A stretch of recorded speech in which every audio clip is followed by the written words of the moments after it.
fucking ridiculous shirt you're wearing, fella?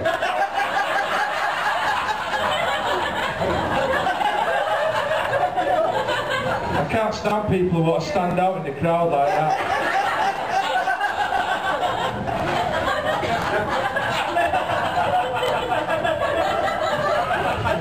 I know what you're all thinking, ladies. I wish we chipped a bit more in for the stripper.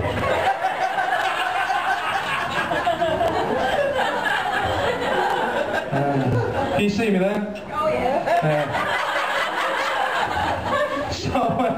My name's Marcus, not Michael, by the way, but you can't get the MCs these days, so there you go. It's Marcus. It's good to be here, it really is, because at the moment I'm living in quite a rough part of Manchester. You might have heard of it, Manchester.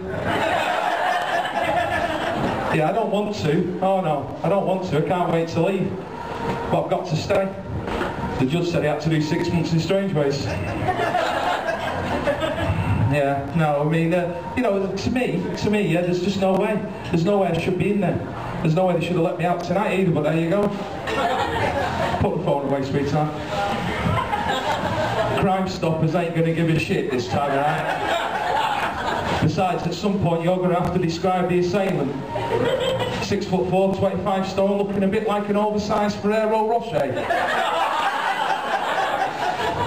It's not going to be me spending the night in the cells, is it? No, but yeah, I have had to do a bit of time in prison. Yeah, it was a crime of passion. Yeah, I stole a bucket of deluxe chicken from KFC. 6 months for that! 6 months for that! In fairness to the judge, I was joyriding a JCB at the time. Also in fairness to the judge, that KFC didn't have a drive-through, but there you go. That's just one of those, isn't it? Yeah. I ended up doing 8 years in prison. 8 years! It's because the first night I was there, yeah, I actually committed manslaughter. Yeah, it was my cellmate. I begged with him, fella. I pleaded with him. But in the end, he insisted that I had the top bunk.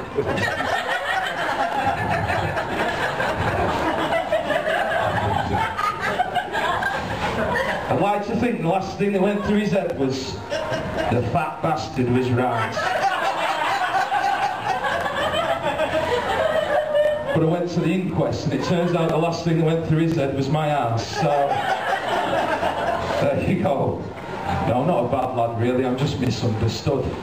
We'll see how much you like me at the moment here now. I'm going to share a little secret with you. I've never been that lucky in love. Oh, thanks for that. Aren't you lovely? Aren't you lovely? No, I haven't. It didn't start well for me at school. It really didn't. You're going to find this hard to believe, but I was shit at kiss chase. It didn't help that all the girls in my class were jealous of me. I was the first one to get tits. Don't be jealous.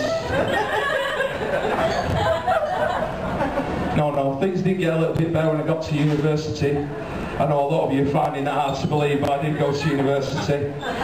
Yeah. When I went to university, all the nightclubs used to close at, 2 o'clock in the morning. And I found a breed of woman about 10 minutes before the nightclub closed that would come home with me. And I nicknamed them the 10-to-2ers. I think I've got at least one in the crowd tonight.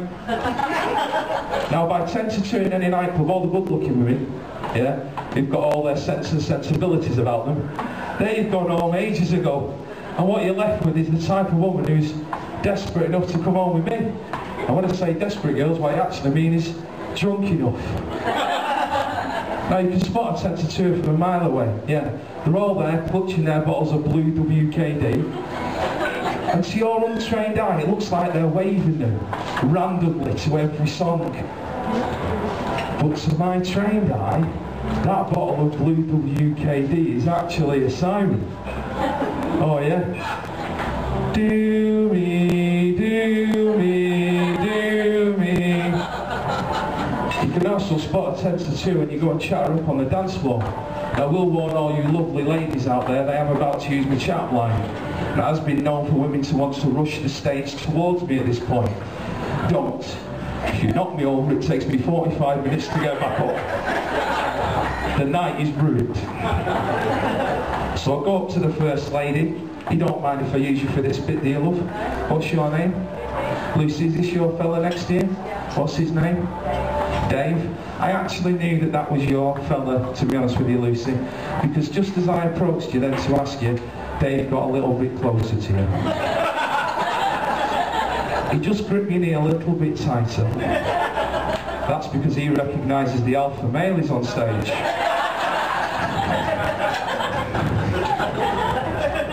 Don't worry, Dave. There's no room in my harem at the moment.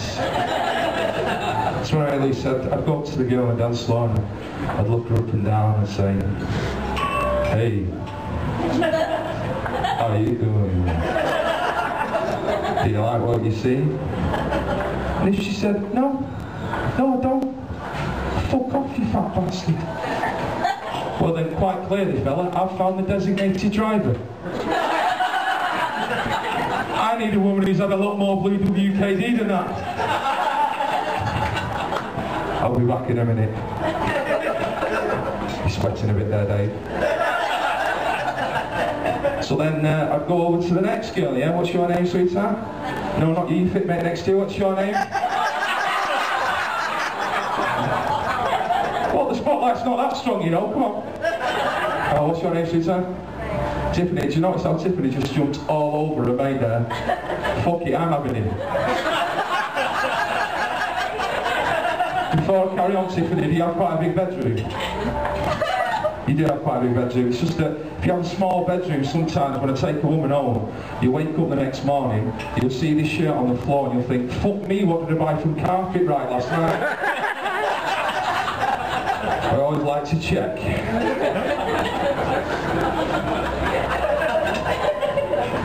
It happens a lot, you know.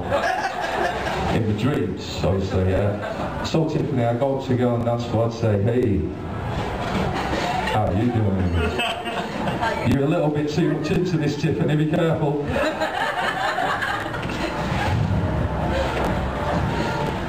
Do you like what you see? I've never had a fucking yes before. Anyway, it's been a good night. And if she said, yeah, I do actually. You look a bit like a cuddly George Clooney.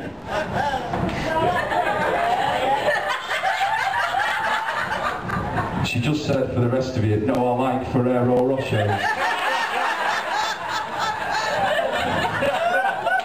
Ferrero Rochers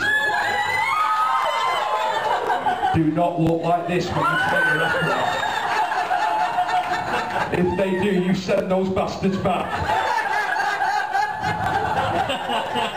Are we still recording this, Dad? Yeah, we'll need it for the court case. Anyway, if they said that, I'd say, come on, it's not rocket science. I had to give up 10 to 2s in the end, though. Yeah. I just couldn't stand the screaming. You know, when they'd wake up the next morning and realise that I wasn't, in fact, a cuddly George Clooney. I was more like a fat Johnny Vegas. You know your life's shit when you describe yourself as a fat Johnny Vegas. He'll put the weight back on. Now, I'm only doing a short set tonight, so I'm going to leave you very shortly. But I like to leave people with this because, again, I want to see how much you've liked me. Yeah. So I've recently had a bit of a health scare. Yeah, you like me a lot less now, I can tell that. Yeah, I said it in Salford the other week and someone shouted from the back, I wish you'd have fucking died. And put the shirt back on.